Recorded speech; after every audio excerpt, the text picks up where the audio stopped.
Happy Terrific Tuesday, Ipswich. It is Rach. I am joined in the studio by Bernie Giggins from Inner Child Harmony Coaching. Bernie, how are you? I am very good, thank you, on this terrific Tuesday. I know, it's been ages. I know. I've been away doing the show and you've been on a holiday. I've been to Ellie Beach. I know, half your laugh, you poor thing.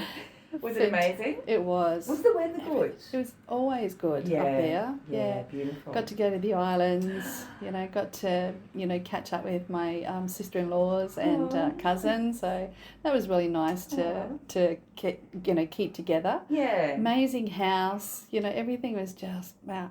And that's what we're going to be talking about is manifesting, when you're on the track, and when you're in the safe zone. And those sorts of things, because at first I can't go, like you, I haven't got time. Like, what the hell? Got things to do. Yeah. It's going, okay, shut up. Just go and see what's going to happen. Yeah. Oh, nice. And it was worth it, and you're really glad that you went. Yes. I'm so glad I listened to that side of it and not the others. Don't go there. So we hear the word manifesting a lot. What does it really mean? Manifesting is creating space for a start, for abundance, for prosperity, for things that make you feel good. Yeah. For other things as well, to give you abundance, there's more of. Poverty, lack is what we normally come from. Yeah. And it's really hard. You always want it, but there's a part inside that goes, no, that's dangerous. You can't have that. Yeah. And it doesn't matter how much you want to manifest. If you have this belief inside or memories or energies inside that goes, no, that's dangerous. Yeah. You can't have that. You're never allowed to have that. And we talked about it before as well. What were you never allowed to have as a kid or in teenage years that you won't allow yourself to have now? The other part of that is what lies were you fed as a kid and in teenager that you're still listening to and you are following as an adult. Which is stopping you from getting what you want. Yeah. Because manifesting is wanting it and then doing things to make it happen because you believe that you can. Yeah. Okay, so people do things like affirmations or they journal or they do that kind of stuff until it happens. Yeah. Journaling, manifesting, moon ceremonies, lots of different ceremonies, vision boards, whatever your senses, you can see it, you can feel it, you can sense it, that it's already happened. Yeah. And the more that you're actually doing that, you're actually calling it to you. Some of the meditations that you do, you visualize yourself in 6 months in whatever, however many times you want it. You're driving that car, you're wearing those clothes, you're living in that house. Yeah. And what you're doing is you are activating all the cells. Oh my God, what does it feel like? What does it look like? Your imagination, visualization go berserk. And it goes, oh, this is really good. And then you hold it for a minute in your thoughts, and then you bring yourself back into the present time, and then you always, whenever you're looking at your vision board or whatever you've got, maybe some people have a vision board, some people would just have pictures, some people have names or wording, and however that is, it's going through your eyes and it's going in and it's manifesting, and all the cells go, oh yeah, this is what I want. Yeah. The thing is that before you do that meditation, you have to bring up all the fears. Yes. You have to bring up all of the beliefs. You have to bring up what everybody else said about you. And this is all the stuff that has stopped you from getting what you want. Yeah. And that's BS. Yeah. That kept you safe. It kept you in whatever it was, in small, insignificant years ago. And here you are, you're trying to bust out, you're trying to do the stuff. And this is where we find people who win lotto. They can't hold it, they can't sustain it. It's the worst. It ends up being the worst thing ever in their life. I've heard that so many times. There's rarely a happy ending to winning the lotto. Yeah. But that's because they were in poverty, they were in lack. They've never had that much. They can't handle it. Their brain can't handle it. Yeah. And the brain has been in a small zone, and all of a sudden you get everything and you've expanded, and the brain just snaps and it goes, I did not tell you, you can't have this. It becomes your own worst parent. And then it just throws away everything. You become addicted. You become, most of them become reclusive then. Yeah. Because there's a lot of people wanting stuff from them too. So. And you can't say no. Because, exactly. I'm so generous because of this. I've never had this much. Yeah. It's like somebody, when the chocolate companies employ somebody, you can eat as much chocolate as you want to, and then you're sick of it and you don't want it anymore because you've got into it. Whereas before that was like, oh, I can't have this, but I want this. But look at people who are losing weight. Yeah. I want to get into a slimmer figure, but all the older things, extra weight is all about protection, keeping people away. Yep. So you're wanting to be slim, and the protective side inside it goes, no, it's dangerous. You know what happened last time? It's always, what happened last time? Yeah. Bring that up to the surface. Work on it. Do your shadow work. Do your inner work, and clear it because it's not true now. Yeah. Talk me through shadow work. Oh, shadow work is what we've been talking about all the time. It's connecting to your inner child. Yes. It's connecting to the part that you don't want to be. Yeah. You don't want to be the worst person. You don't want to be all these other. To be in crowd, you have to be such and such. And that's, us little empaths. Yeah. That's what we do. We're the chameleon. We're the pleasers. We're the helpers. We're all those sorts of things to stay in the crowd. Yeah. And if you spoke up, how dare you speak up? The shadow is that truth. The shadow is that part that you find, I won't take this anymore. And you spit it, you get rid of it. Yeah. And that's your shadow. That's when we turn, people. That's when we turn. Look out. Sorry, I haven't had the term shadow work before. Oh. But yeah, it's what we talk about. Yeah. All right, cool. There's all different words for it, but the more that you can work with that and bring your shadow forward, bring that shadow out of the closet. We'll continue with our shadow work. Yes, that was I love really that good. expression. Yeah. I hadn't heard that expression before. Yeah. It's Shadow what we work. deny, Yeah. what we aren't, and we're always running away from. No, we're not that. Yeah. We can't be that. So it's all the stuff that we learn as children, isn't it? And all the beliefs. Always. Yeah. So that becomes like a shadow that stays with us in our future lives. So we need to shine a light on it, I guess. Hey, that shadow comes out when you're drunk, when you're angry, when you're, when you're out of yourself, especially when you're drunk. Yeah. Drunk, drugs, those sorts of things. It's so interesting though, isn't it? Like how much of a hold over your childhood had. Even someone who's had a great childhood. Yep. It is still so much damage that gets done to you as a little kid that you can't shake it off. It's not little kids either. It's that school years. Yes. The mean girls, the mean boys, that sort of stuff. Yeah. And what we do is we shut it away. Don't let and especially bullying. Bullying, because as a kid, what you learn to is shut up. Don't do anything don't make any false moves. The bully's going to get you even more. Yeah. Which is called the narcissist now.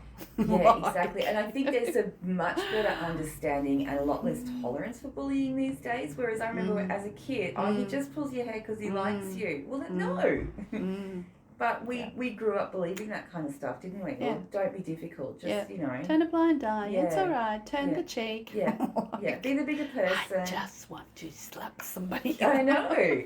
But that's my shadow. Yeah. And so the shadow is always ready to come out and fight for you, ready to stand up for you, ready to say the things you want to say. Yeah. I was just laughing because, with the domestic violence thing last year, and it was just some of the nasty stuff that was coming out from the female, and it was like, some of those messages that I wrote back was like, don't you do this. And it was like, anyway, it came out in the court, like, I said I was really scared of being intimidated, and he goes, I think you can handle yourself. I love but until then, I'm just going, that's right. Don't you mess with me. Yeah, exactly. Whereas before that, all of that was like, oh my God. And then when you get to the end of your tether, so to speak, that's when you lash out. That's when you come out. That's when you really give your full thing. That's your shadow. Yeah. And that's ready to come out at any stage. Us little empaths, we don't like being angry because we don't know what's going to happen. Exactly. And that's the thing, isn't it? It's not just that we don't like it, it's that we're scared of what might happen. Yeah. But the same sort of stuff. Your shadow is there to protect you. Yeah. It's ready to stand up for you. Meanwhile, we've been taught, no, you can't do that, you're not allowed to do that. Wait for somebody else to stand up for you. Wait for somebody else to do that. BS. Yeah. No, get in touch with your shadow. Your Yeah. shadow's been locked away for a long time. Don't you ever bring that out. And it's like Rocky, bring Rocky back. Yeah, exactly. Bring her out of the closet. Yeah. Yeah. And, like I said, your shadow is there. Yeah. The anger is actually, if you can use your anger, that is a boundary. People have been, hitting you, going into your personal space so much, and you're not allowed to do anything. Yeah. Because you are scared, you are frozen, because what happened last time, last time is bloody 20 years ago. Yeah. And it's like, that's not now. No. You're still living in the past. Because you can tend to, I think, as empaths, push that anger down and push it down and push it down until there is no more space, and then it's just going to, Oh, yeah. Yeah. This is when I'm working with clients, some of them are so gorgeous. But when you see that anger underneath, when that comes up to the top, that one punch would kill these things. Yeah. Because they're so angry, they're being pushed down so hard. These are the underdogs. But if you don't, but you have to be pushed right to the end of your limits before you allow that to unleash.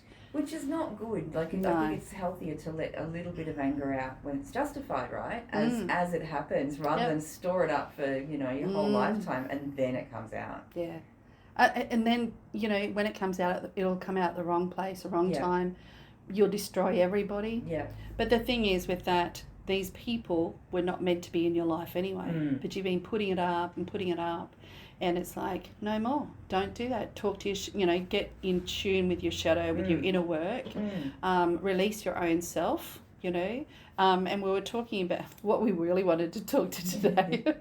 And we go off on tangents all the time. I know, we do. We do. We wanted to talk about psychic and spiritual safety. Yes. Because, our mental and earthly level, mental and emotional, will not allow us to be to step up, to be who we truly are, to speak our truth. Yes. Could you imagine us speaking our truth to some of the people in our lives? No way, that will never happen. And is that a lot of that comes from, as children we're taught that's not polite? Yes. Yeah. Or just, suck it up because, you don't want to make someone else feel bad. Oh no. Yeah. Oh my God. And that really has a hold over, doesn't it? That.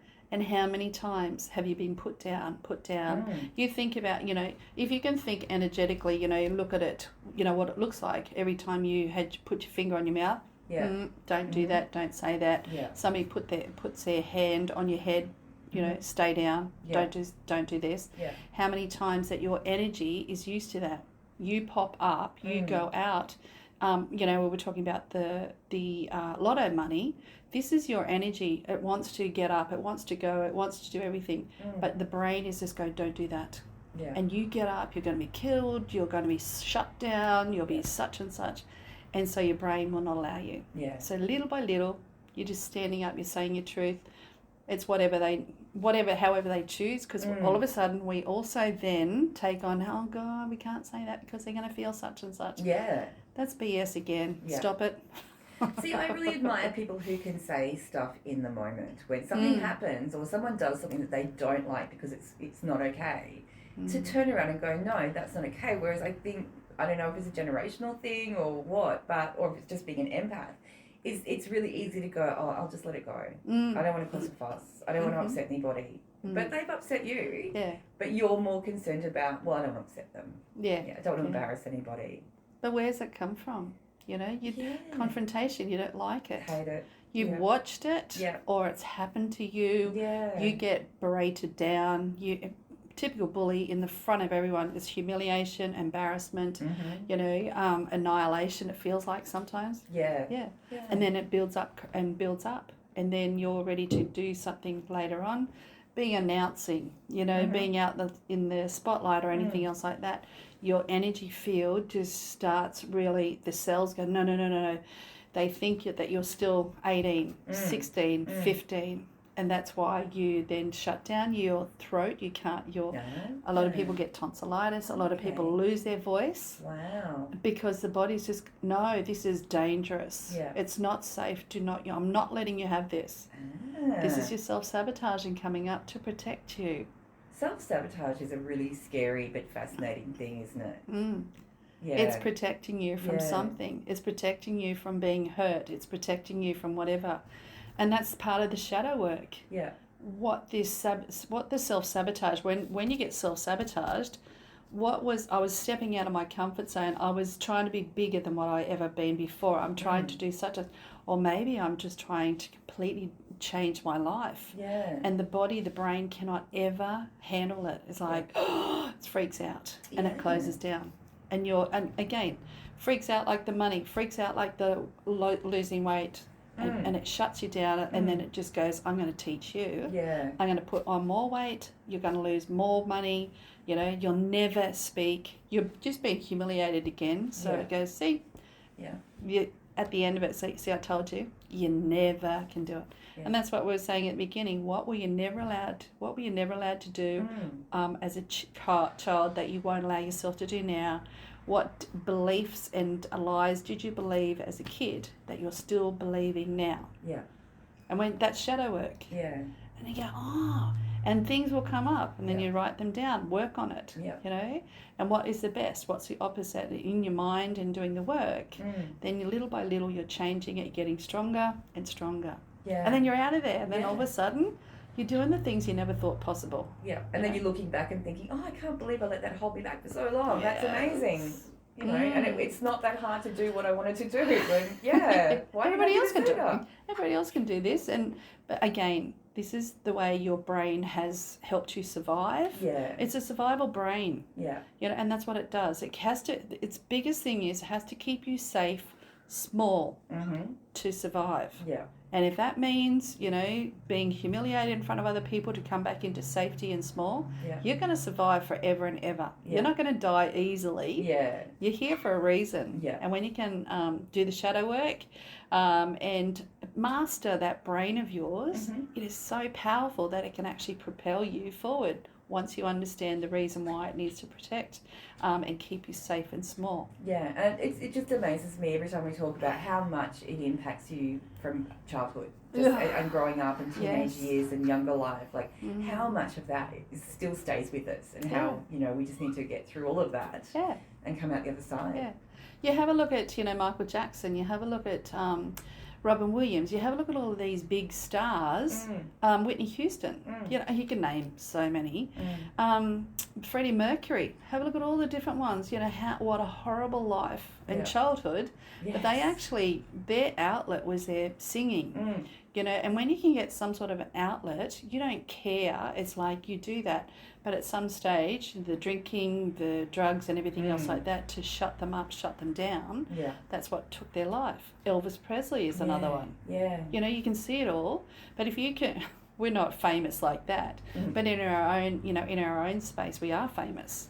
Because, and that's what you have to think about. Yeah. And how can I just keep going? How can I get to the next step? How can I get bigger? And we come back to the manifesting that we started this conversation with. Yeah. It's manifesting. What would you like? You know, and a little bit better and a little bit better.